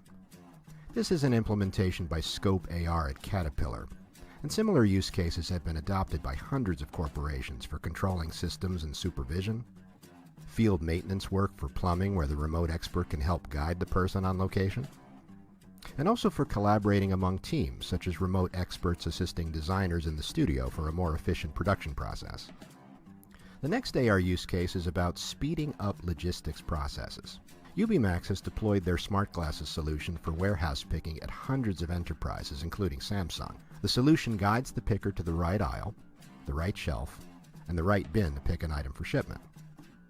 The information is shown on the smart glasses as notifications. It's demonstrated over 20% productivity gains, reduced the number of errors, and has been deployed with over 30 employees in this facility. AR is big on the assembly line, especially in aerospace and automotive manufacturing. Here at Boeing, upscale software in Google Glass are showing workers step-by-step instructions on how to wire the Boeing airplanes while using voice commands so the hands are free to perform the task. The result? 25% faster production, error reduction, and higher safety. Here's a side-by-side example by Upscale at General Electric for windmill turbine wiring. The worker on the left is using the typical paper manual to perform the wiring task. The worker on the right is using smart glasses, so he gets all the information he needs right in his field of view. He doesn't have to switch his attention from the instructions manual to the task at hand, and he finishes the work 34% faster. Similar results were achieved for first-time workers, which alludes to the potential this use can have in training workers that have lost previous jobs to automation on new jobs and allow them to master them instantly. That leads to another important use case, learning on the job. In this side-by-side example by Scope AR in a packing line, the woman on the left uses the traditional paper instructions, while the man on the right uses Microsoft HoloLens to complete the task. The smart glasses not only show textual instructions, but also provide spatial guidance how to perform the job, and helps complete the task 25% faster than the traditional approach. It shows visual step-by-step instructions for how exactly to place the packing labels for the machine to work properly. It can enable many first-time workers to learn on the job. Let's switch to mobile AR consumer use cases. As of today, there are 1 billion devices in the market that support AR. This is an amazing installed base to work with. What are the essential AR experiences available for these 1 billion users in their daily lives today? Mobile AR is big in e-commerce. Try before you buy. You've probably seen apps from IKEA, Walmart, Wayfair, and others that allow you to see how a piece of furniture will look in your home before you buy it. House published a study showing AR increases likelihood to buy by 11 times versus traditional websites. Warby Parker recently launched in their app the ability to try on glasses before you select a style. You can see exactly how it'll look on your face. And this also works great for trying on makeup before you buy to find the right shade. And even learn how to do it right the first time and avoid the mess with L'Oreal Makeup Genius. Better experience for users, lower returns for retailers. UCam Hairstyle even allows you to try different colors for your hair before you commit to a new color. Look how good it looks, even with a subtle movement of the hair. This is thanks to recent breakthroughs in machine learning that support this realistic simulation. There are many other products that use mobile AR so you can try before you buy, such as earrings that come with the added fun of realistic physics. Better user's experience, higher likelihood to buy, lower returns for the retails. What's not to like? Learning on the job is naturally very relevant for consumers as well. When it comes to DIY, fixing things at home, instead of the typical YouTube videos that require you to shift attention from the video to the task at hand, apps like JigSpace allow you to focus your attention on the real world and guide you step by step how to do the job. Remote expert assistance is big in the enterprise and is starting to be applied to consumers. It could completely change the nature of customer service. With this app by Stream, you can connect with experts that guide you how to solve the problem at home, or they can provide accurate quotes without wasting time in traffic. Will it fit, or how to measure everything? Here's a simple example of how mobile AR can be useful for anyone who travels. You want to know if your suitcase fits as a carry-on. Point your phone to it and get an immediate answer. Or measure an item you want to ship to figure out the exact box size you need for the package. Finally, feel like a local. Possibly the app that will make AR essential to everyone is Google Maps AR. How many times have you come out of the subway and walked the wrong way? And how many times does it show the blue dot in the wrong place? With the new AR feature, as soon as you point your phone up, it recognizes the buildings around you from Street View and provides super accurate location and directions that isn't possible with GPS alone. It even shows arrows where you need to turn and warns you about street crossings or other obstacles. This is a game changer, and it'll soon bring mobile AR to everyone. And here's a peek at technology that is just around the corner. This augmented rabbit understands the shape of my home, stairs, the rail, and it can hide behind real objects. Even outdoors, it understands the geometry of the structures in the playground. This technology can make games like Pokemon be so much more engaging and bigger than ever. This app was built by Patched Reality based on an early release of software SDK by 6 Degrees. And these were the killer AR use cases for enterprises that are already delivering ROI to businesses and the So this video gave you a lot of other use cases that may be enterprise, but shows interesting things. You even see one earlier when they were doing the training that they basically did some quantitative reasoning and almost set up an experiment where they had a control group of not using VR at all, AR at all, when doing a task versus when it was done, and they were measuring the difference in time, and if there was a great enough increase or decrease in how long it took to do a task. So helping someone. The idea of having to look away from information is very similar to that medical kind of application. Versus others for games, being present, remote access to people to get feedback and getting something that gives you, if they were there, what would they point out? Now, this next one is, again, a futuristic kind of view, but what if, this is again coming from Microsoft, so again, it's more of a promotional video, and this is starting to feel like probably I'm just trying to sell Microsoft stuff, but I'm just using this as an example as a company I know that's invested a lot into these augmented reality headsets, but what if this was more common in the actual future? What would this mean for interacting? What would it mean for virtual reality and augmented reality and these virtual online worlds and our real world blending together for how we interact with people and how we actually connect and do work or design?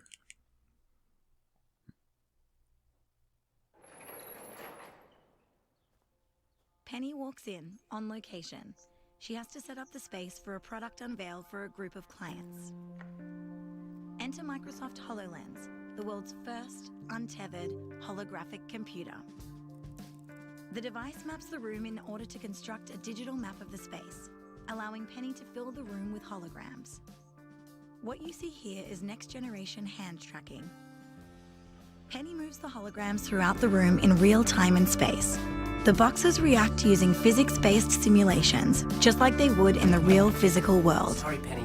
This may be a bad time, but the client is on an earlier flight. We're so not ready. Should we start to panic? Not yet. Just bring the team in, please. Windows brings spatial sound, articulated hand tracking, and Samir's own hands into VR. I can see you're hard at work, Samir, but Penny needs your help. Yeah, sure thing. Just let me check out this bunker real quick. Samir, the client is on... As per usual, your sense of timing is just awesome. Kai-san, Pennyが呼んでいますけど。今すぐ行くって伝えて。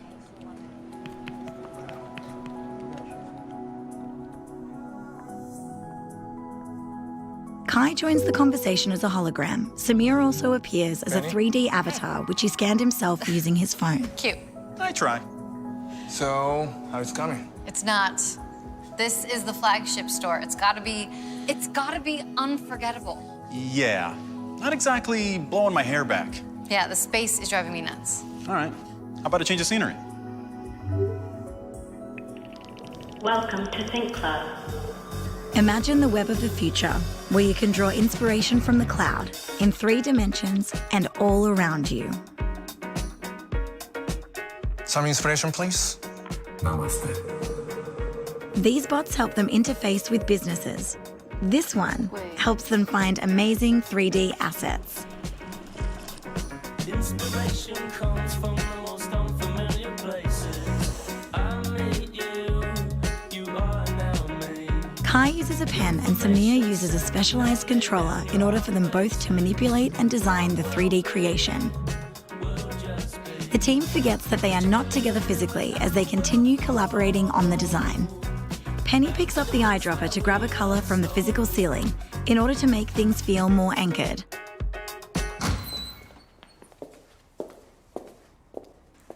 Through the conversational bot, we see a real-time translation of what Penny's client is saying.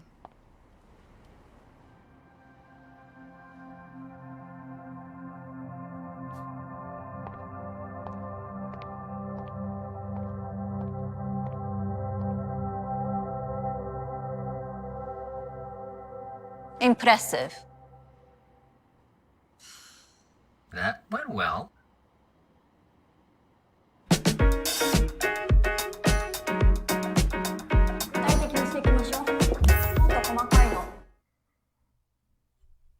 So it's an envisioning, but with that mixed reality, you're going, well, how people work, how they deal visually with spaces between the two, and what could that make a change, how they interact with other people. And sure, this may be a business application, but imagine this for groups that are reaching out and wanting to communicate with others. And what does that mean? What could this mean for online education, purely beyond videos? And what does it mean to interact physically with people, and why? these can have an impact. Okay, some more examples.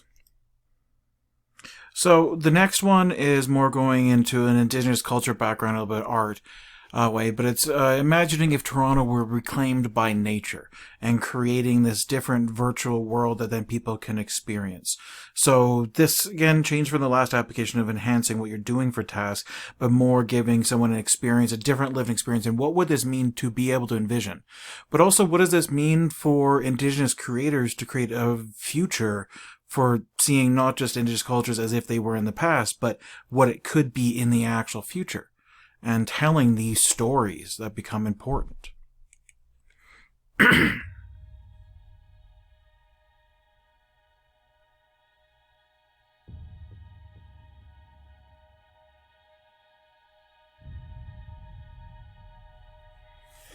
This Matthew Bort, who's a 3D artist, and he's phenomenally talented. And this work was a mixing and an evolution of work that he had done before, which was called Hypnagogic City. We worked together with the NFB and created a version of his future Toronto that became Badabin.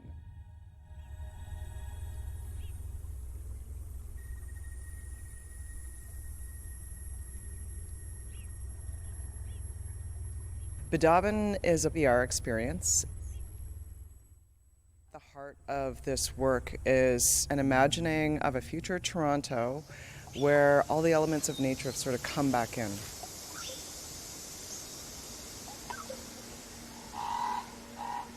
Nathan Phillips Square is sort of the center of systems of governance.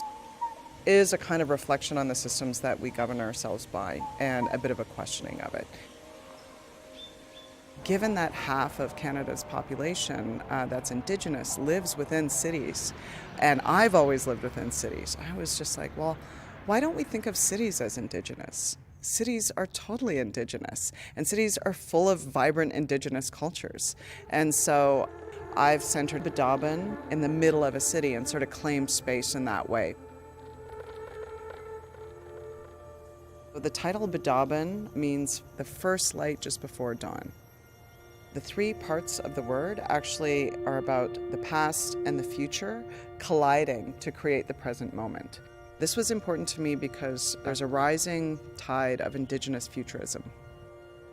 What Indigenous futurism does is it looks to break through that tendency to stereotype everything Indigenous as stuck in the past and incapable of moving into our present or our future.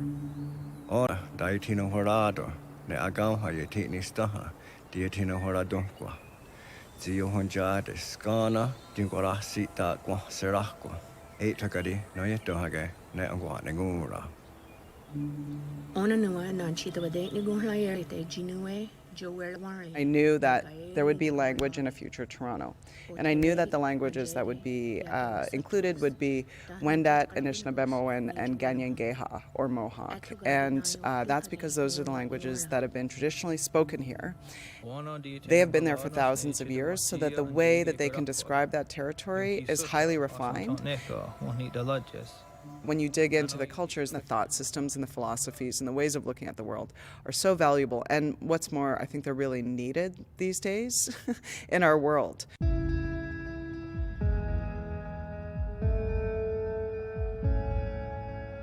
I mean, let's go back 100 years in Toronto and take a look at photographs of what it looked like. We'd be blown away. It would seem so radically different from what we see today. As humans, though, we have a hard time projecting into a future where there could be more nature or a different vision of what this world could be. And I've done so much mentorship with Indigenous youth and emerging filmmakers. And so for me, it would be great to see that community and other communities we haven't heard from take their imaginations, use this technology to create new worlds that we can all experience. And that's what I would like to see my piece kind of provoke out in the world.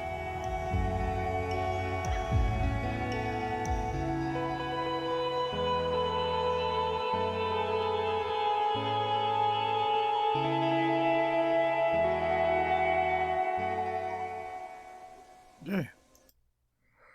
We're almost reaching the end, and I just want to include one other work, and this work is being done by a colleague of mine at the U of C in the education department, but deals with, and like their work centers around queer and trans narratives in virtual reality. So what does it mean that you can then start telling stories and allowing people to envision different futures, to react differently and tell a story and being immersive, and just knowing that you have a future at all and that you are not wrong, and that we can have compassion and love for more people instead of hatred and bigotry. But maybe that's just me being personal, but things that I strongly stand up for. So this video down here was partially funded by TELUS, but being Creative Futures and dealing with queer and trans youth.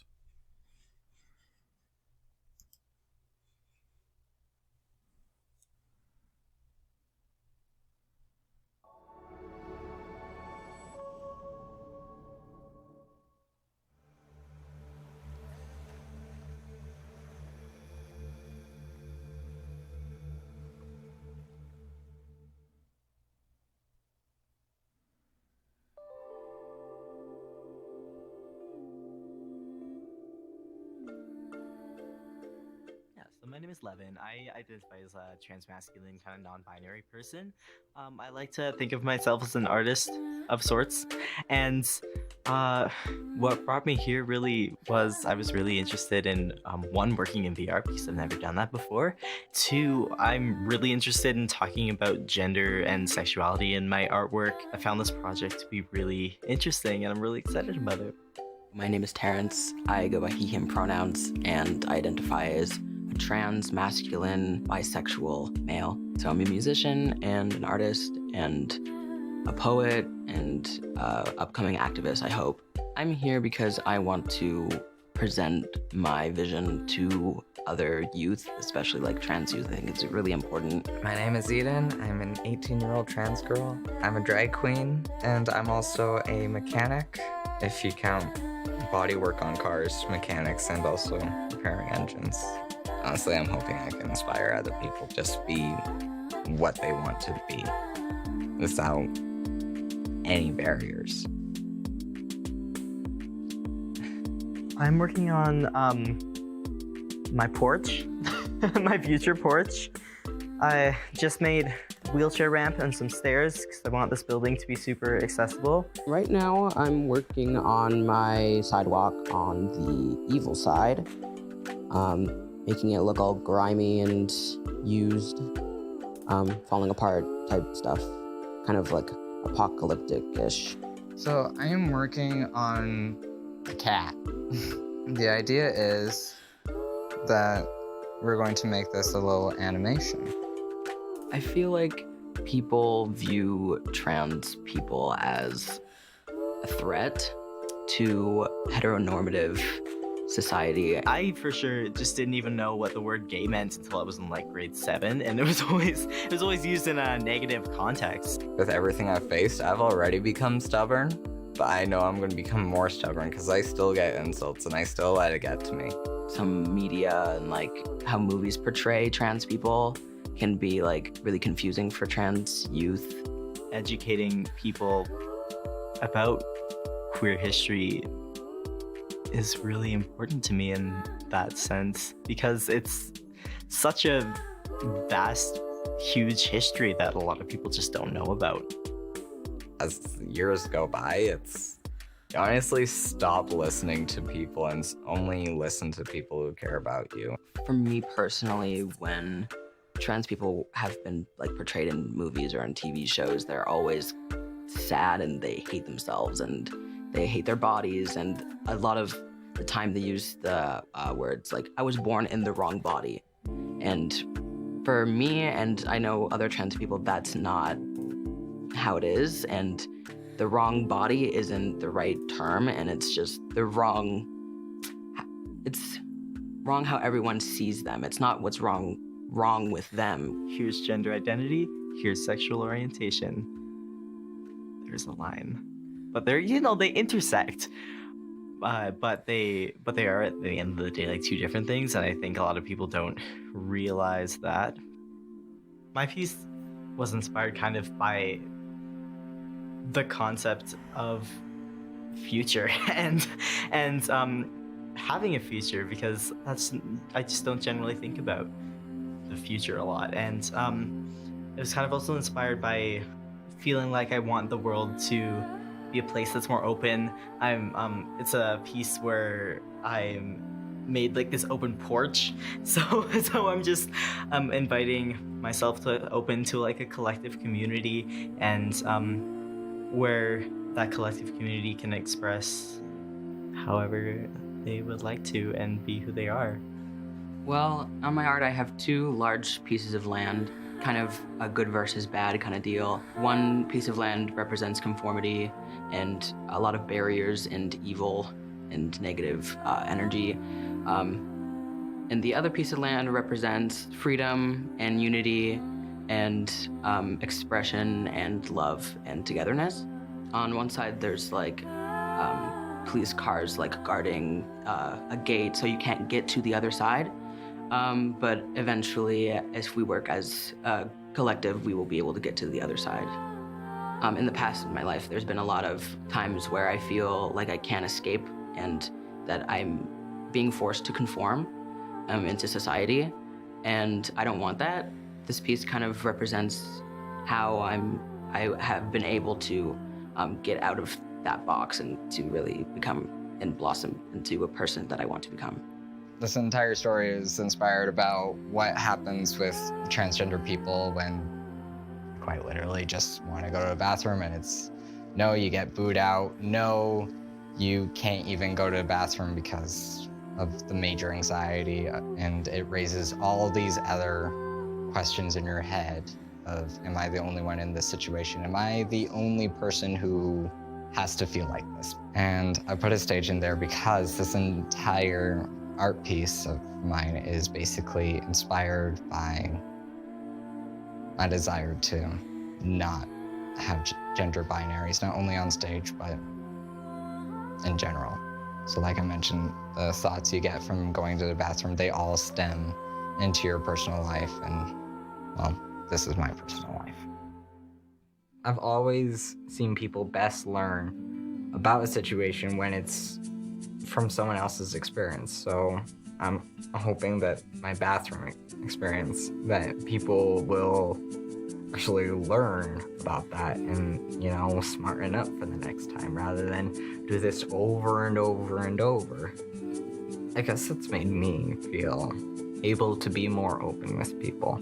As cheesy as that sounds, showing this to people, because that art was something really personal and I didn't expect to be showing that many people or anybody at all. I just thought to show my dad and I could go home. Yeah, this never happened. Don't ever speak of it again. Yeah, I don't get to do that now. Oh no, I'm happy I did this. And I've gotten nothing but positive feedback this whole time. And it does make one feel capable.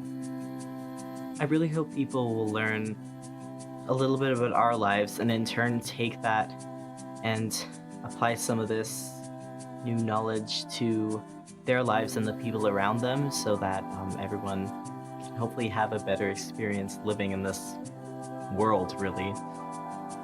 Absolutely, I think my vision for the future has been changed. I really have learned a lot from Eden and Terrence, and I've also learned a lot from actually getting to use the technology and, you know, use a different medium in my art. It feels so futuristic and it sounds so futuristic and it looks like the future, which is incredible. My vision for the future has often been really based in the past, but I think there's so much to come and there's so much that's gonna change in the next however so many years that I'm just really excited to see what's gonna happen. I really hope that people will feel a sense of enlightenment and a sense of realization that there is a problem in today's society with the forceful pressure to conform to what is acceptable, and I hope that they make an effort to get out there and say something and to have conversations with people and to understand and empathize. I see a lot of VR art in my future now. I was not expecting to have such a fiery passion for this now. It's like something that I really want to pursue. Also, just experimenting different types of art in general. I have a tendency of sticking to one thing, and because I'm afraid of being bad at other things, but now I'm not as afraid, and I really want to get into other forms of art and other forms of technology, because art and technology are becoming one, and I find that really fun.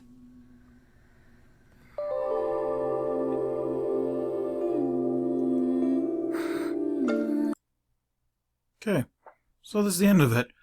You can see that from the start of this to the end, now we're at 2 hours.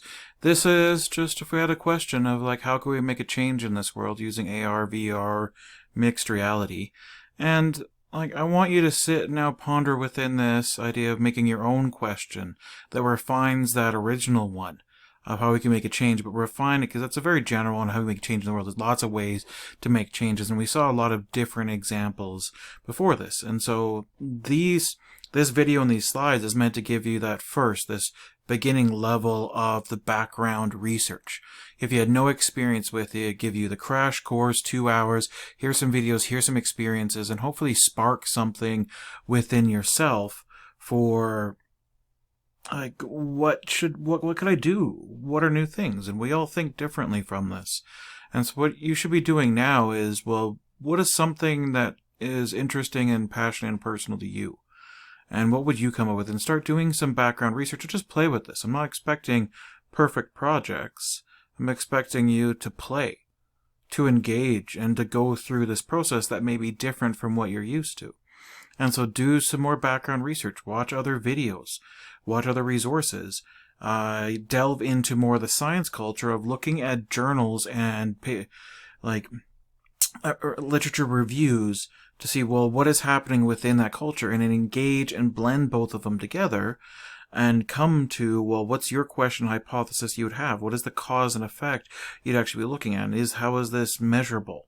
In this case, I'm not saying this is the only way everything can be done in life. It's just for this course, it's something I want you to experience and see that science culture and what can be incorporated and go into design. So from the end of these slides, you should start now doing more of that research. Looking at some of the people that maybe saw in these videos, looking at literature reviews, and at least reading through them. You don't need to be perfect, but go through them and get more of a feel. And what can you learn from those papers and what you've learned in this course to show me overall how are you internalizing this information and coming out as an earlier producer of a scientific kind of project. And then you can also look at other literature reviews and their studies for how are they doing their studies and maybe mimicking something of the same, as long as you understand the steps they went through. Because it'd be nice to make a change in this world. This is the ending part of the video, so usually where I go off topic, so you can decide to listen or not. But what does it mean to make a change when we never really know? And kind of worried about, will that change do something good? But maybe standing up in different ways and giving people experiences they didn't have before. Letting them know that they have a future and that you matter and they matter. And listening to these stories. And to stop attacking. If it's not doing anything for growth or making society better and not just destroying us in some way. But either way, always remember, try to take care of yourself in whatever way that you can. Taking care of yourself can help take care of others, giving you empower to help someone else, even in the smallest of way. A smile, some reoccurrent encouragement, just acknowledging that someone exists, trying to step past your own blocks and barriers to see where you could go next, and how could you understand someone else. And realize to not dehumanize people, that your preconceptions could be wrong.